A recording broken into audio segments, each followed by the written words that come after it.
Good morning, good morning. It's just after 10 o'clock and I am starting my Monday messages. For those of you who don't know me, my name's Rebecca and I'm a QT personal development coach, mentor and homeopath, and I use all three of those health methods to help you to be as healthy and as happy as you can be and stay that way for as long as you can. And my Monday messages are part of my commitment to supporting as many people as possible in how to bring positive changes into their lives so that they can negotiate all the challenges that life brings with relative calm and ease and old-fashioned word with grace, I guess. So, welcome to anyone who's watching. I hope that you can hear me. So, just to get the technical bits over with, my internet's been very sluggish of late and very intermittent as well.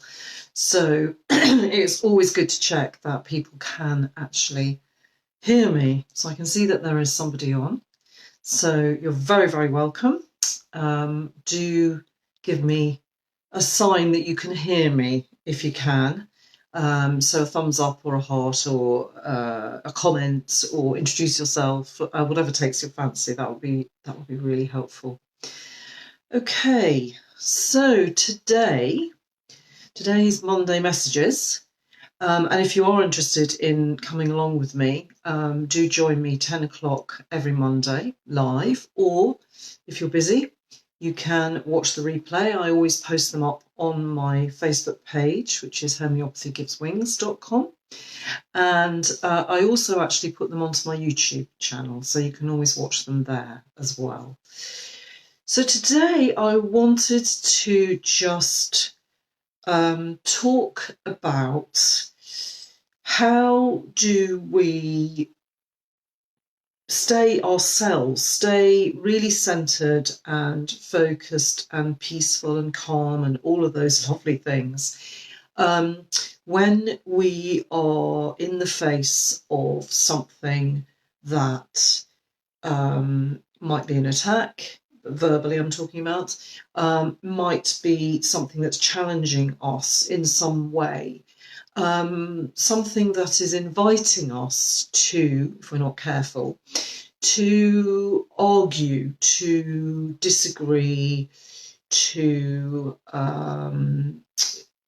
let go of control of our emotions, if you like, and our feelings, and actually give charge of them to the person who's triggering us. Because that's really what a heated debate, well, not a heated debate, no, that's wrong, an argument is about, really.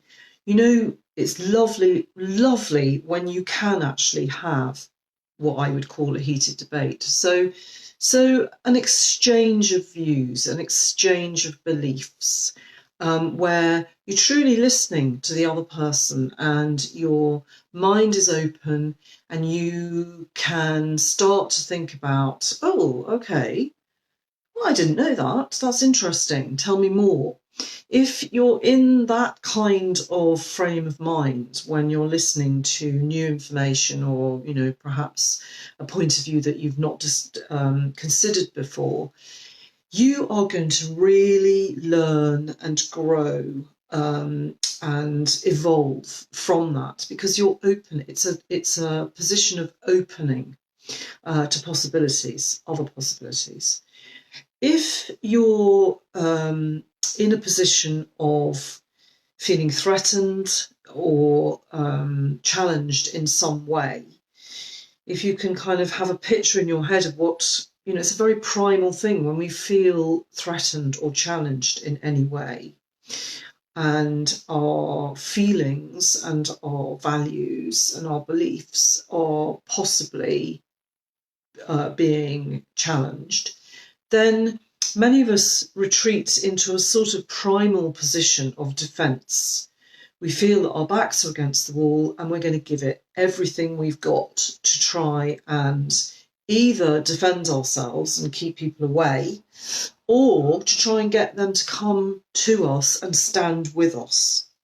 And that is, in essence, what's going on when we're having a kind of non-productive debate or argument. So the reason I wanted to talk about this today is for two reasons, really, because obviously my message every Monday is about helping to support you to feel the way that you want to feel in your life and to be able to negotiate any challenges that life throws at you, and not have that core you be feeling threatened or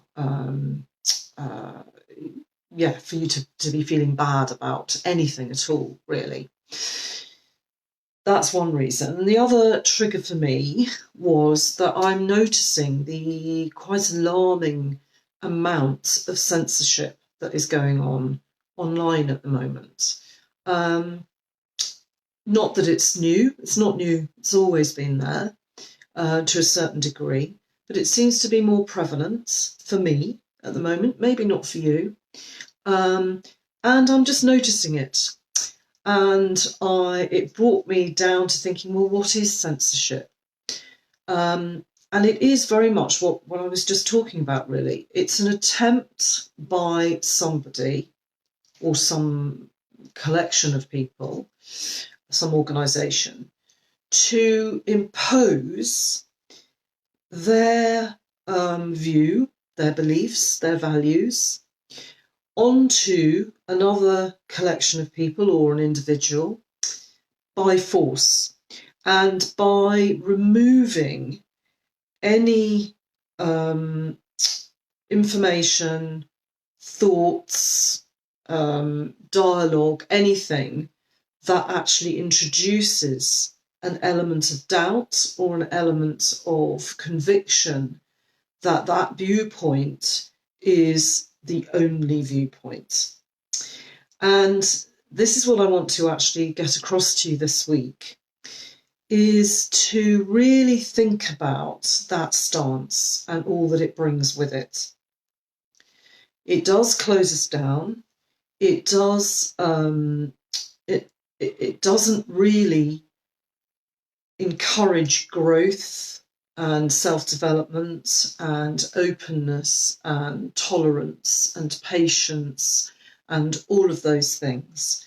So if you've identified how you want to be feeling on a day-to-day basis, which many of you have, I know, this is what this pause, this enforced home lockdown has been doing for a lot of people, actually, is it's really made them think about how they lead their lives and what's important to them and what isn't important to them, me included.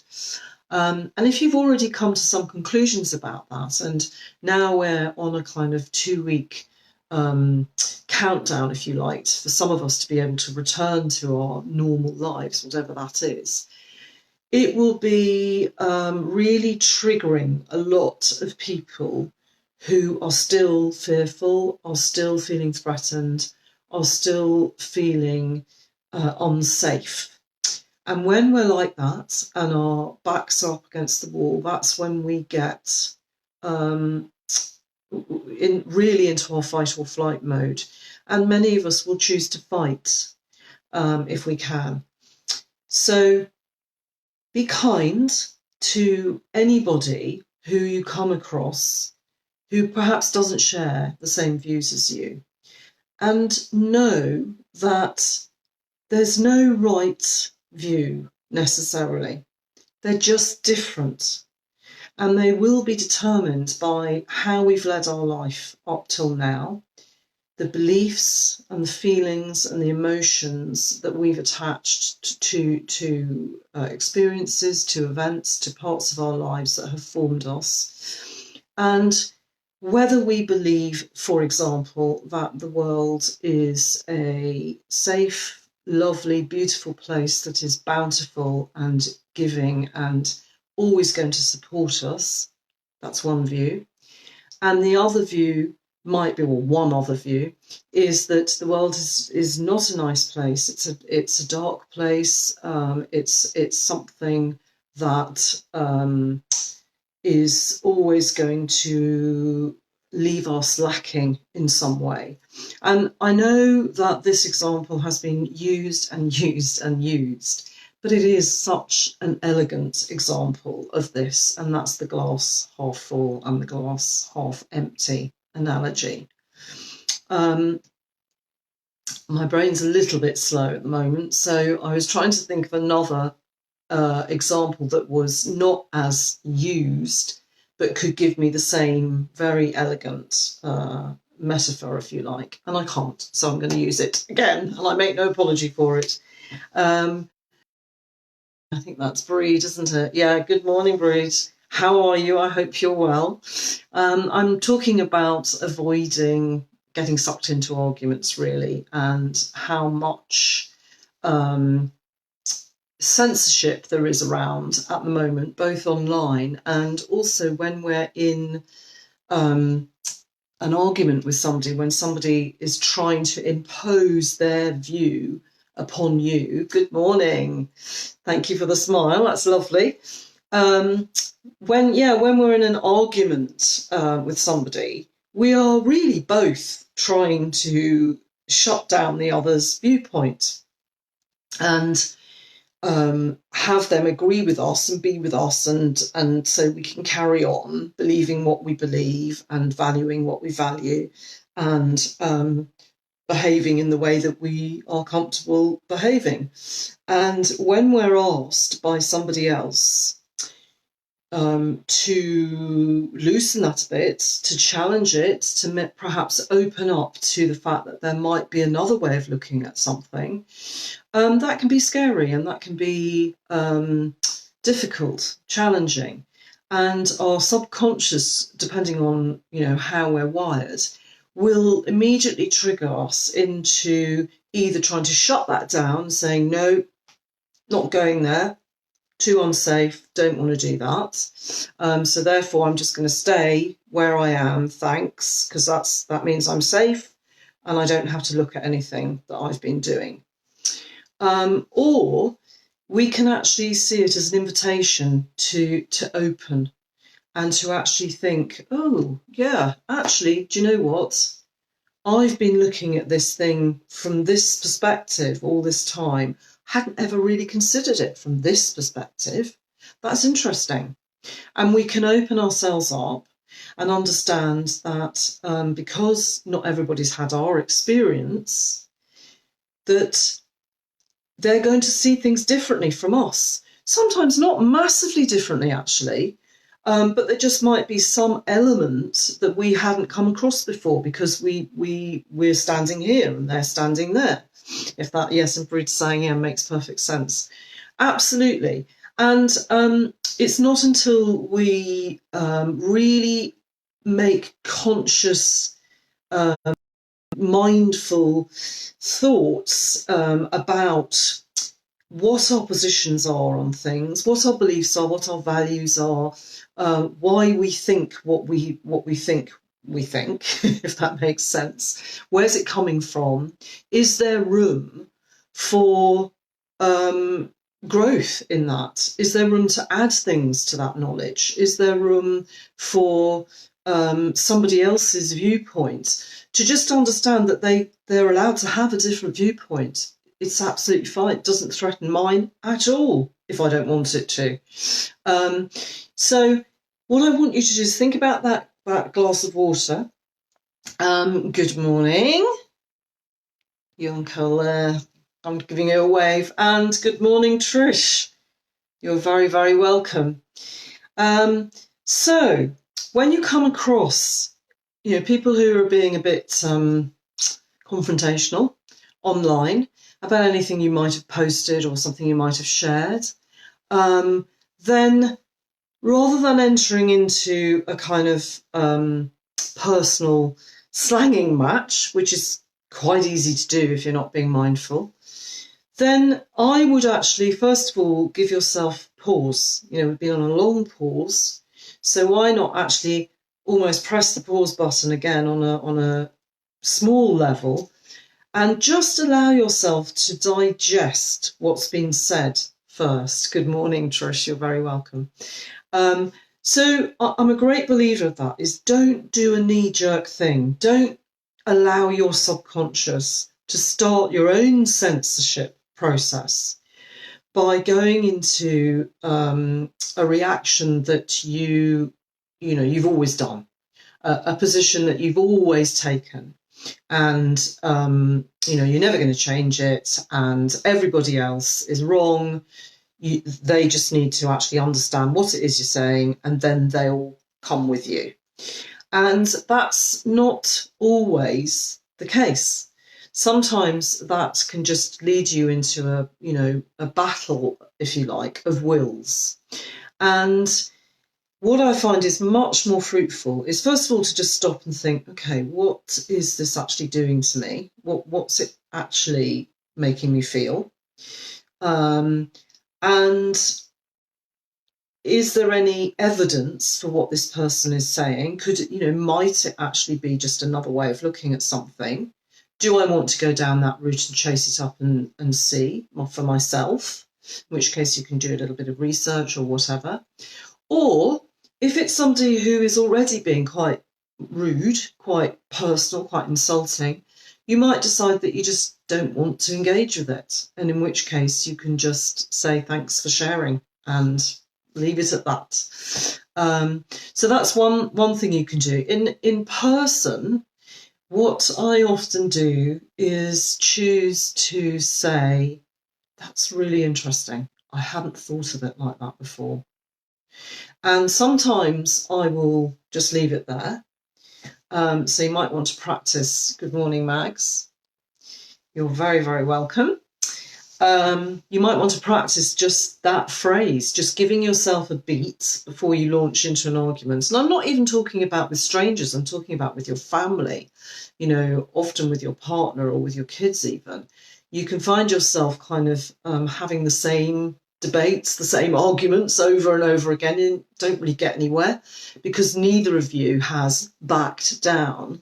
And sometimes that is a kind of false hello Mags, lovely heart, thank you. Sometimes that's a false victory, if that makes sense, because neither of you are really feeling good about that. And good morning, Pauline, thank you very much for the kiss. So my advice for this week is choose your battles wisely, for sure. It's about noticing if you are coming across anything that is triggering you to get into a position of defence or get into a position of censorship, even of wanting to block that person or, shut them down, or just, or even to have them stand with you. That'll tell you a lot about yourself and where you first took up this position, basically. So have a little, just notice that. It can lead to all sorts of things, but at the moment, let's just keep it simple and notice what it's triggering in you when somebody challenges you in some way. And the second thing is, rather than launching into it, is to just practice that saying, that's really interesting, I hadn't thought of it like that before. And notice what happens after you've said that and meant it. That if you're open to the fact that we all have different positions on any bits of information or any positions, we all have different viewpoints depending on our life experience and our beliefs and our values. We are all going to express them differently. None of them are more right than the other. The person who has led a life that means that they notice what's missing predominantly are the people who are going to notice that the glass is half empty. They're always going to do that unless they work on themselves. It's just the way that they're going to see it. It doesn't mean that what they see is wrong. It's just a different way of looking at it. And the people who are going to always notice what's there and what's bountiful and what's enhancing their lives are going to see that glass as half full. And again, it doesn't change the glass. The glass hasn't changed at all. It's the same glass, but they're just two different viewpoints. And as soon as we start to understand that, really understand it, and also respect it, actually, that we haven't walked in their shoes, we don't know what they've experienced, we don't know what beliefs and values and emotions and feelings that they have attached to their experiences that are supporting them in having this view, just the same as they don't know it about us either. So we can't ever work on anyone else's stuff. So just staying with our own stuff, if we can just actually interrupt that pattern maybe for somebody, just press that pause button and be able to say, interesting, I'm going to have a look at that, or I hadn't thought of it like that before, then who knows? It might just actually introduce an element of opening into the other person as well as to yourself. That's what I would love you to practice this week, really. It's just being aware of that. And there's going to be a lot of that about at the moment because we've got this kind of controlled back to work thing over the next couple of weeks here in Ireland. Excuse me, and good morning, Harriet. You're very welcome.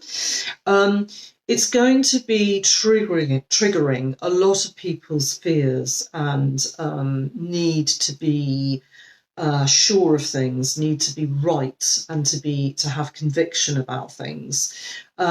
So for some, that's going to mean that they're going to feel very threatened or very challenged if there's another way of looking at things introduced. So if that's you, then, be mindful of that. Just have a look at, how you're feeling about things, maybe about going back to work. I know lots of people have made promises to themselves about perhaps going back to the same jobs, but doing things differently so that they feel differently in their lives. And that is fantastic. And often actually having that pause is what enables us to reconnect with what we actually really want and what feeds us and what makes us grow and enhance our growth and our personal development rather than stifling it. So that's just, Harriet's saying she's going to practice it with the kids. Brilliant. Yeah, brilliant. That's really good, because we tend to dismiss what children say, as, oh, well, they're just kids, what do they know, kind of thing. I know, Harriet, that's not how you would feel at all.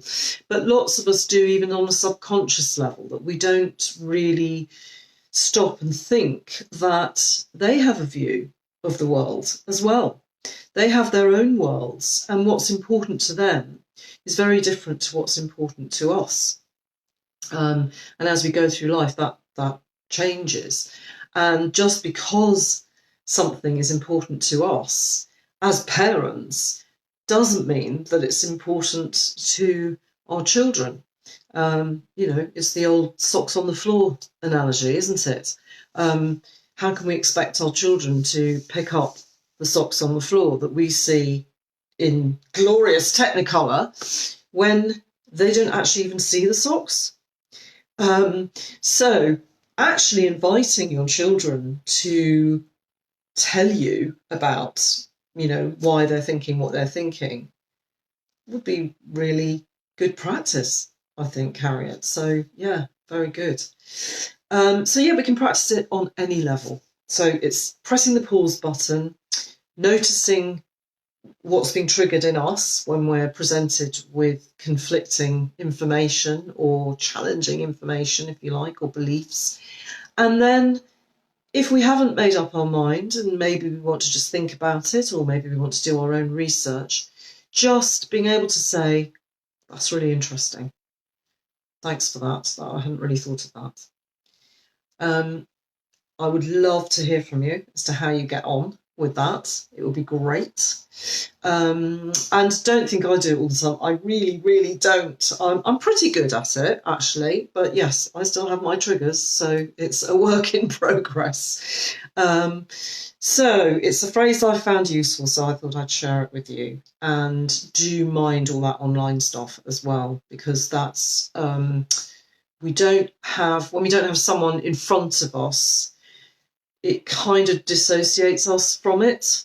And that can mean that we might say or write things that we would never dream of actually saying or writing to somebody who's actually directly in front of us. So just, I would be mindful of that. Just try and remember that the person who's written that is a real person and does have real feelings and does have a different viewpoint from you. And yeah, if you don't like the way that they're presenting it, then there's lots of things you can do to shut that down, if you like. But you do not have to get sucked into their way of communicating in order to get your point across. So I hope that's been clear. And good morning, Ev. I'm just actually winding up, so maybe watch the replay, but you're very, very welcome.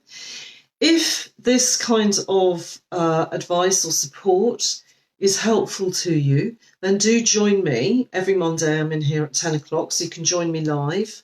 Or I always post the replay. As I said at the beginning, I post it on my Facebook page, which is Homeopathy Gives Wings, or you'll find it under my name, Rebecca Atkinson.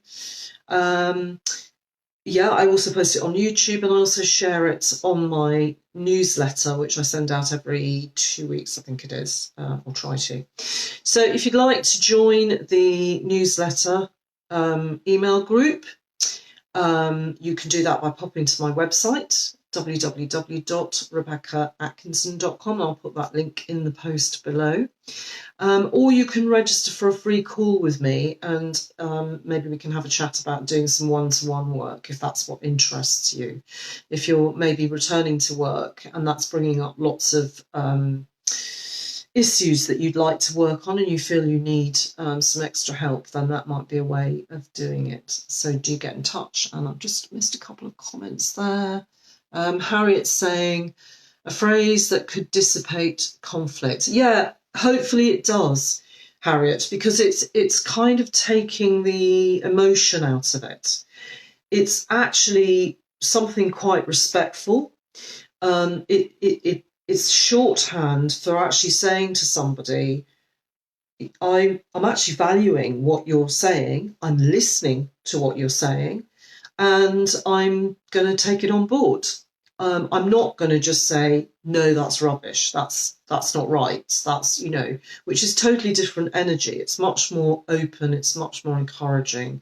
And it's actually gives a lot more potential and possibility and, growth. So, yes, and Broody saying thank you. You're very welcome. And Pauline, thank you. Yeah, very, very good. Thank you for joining me. And you have a great day too. So I want to wish you all a very, very good week, and practice not getting dragged into conflict unnecessarily. Thank you very much for watching, and take care. Mind yourselves. Bye.